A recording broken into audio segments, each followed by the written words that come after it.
খুনসুটি করতেন রাসূল সাল্লাল্লাহু আলাইহি ওয়াসাল্লাম ওয়াইফদের সাথে। একবার আম্মা জান আয়েশা রাদিয়াল্লাহু তাআলা আনহা বলেন, ইয়া রাসূলুল্লাহ, আমার খেলা দেখতে খুব মন চাচ্ছে, খেলা দেখতে খুব মন চাচ্ছে। তো রাসূল বলেন, নো প্রবলেম, সমস্যা নেই, আসো যে খেলা দেখি। ইথিওপিয়ান সাহাবী যারা ছিলেন, হাবশি সাহাবী, মসজিদে নববীর পাশেই তারা খেলাধুলা করত বর্ষা নিয়ে। এক ধরনের খেলা ছিল, হাডুডু আমরা যেরকম খেলি, ওই সময় একটা খেলা ছিল এরকম। তো আম্মাজানকে বললো, আসো তাহলে খেলা দেখি।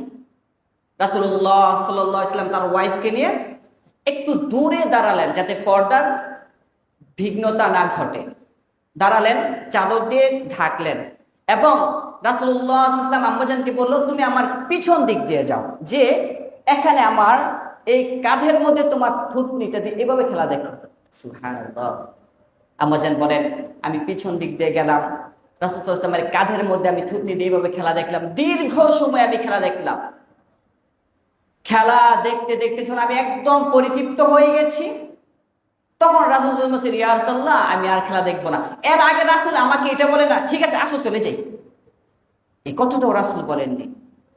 সুবহানাল্লাহ। কেমন ছিলেন রাসূল সাল্লাল্লাহু আলাইহি ওয়াসাল্লাম পরিবারের সাথে, আর আমাদের অবস্থা কেমন?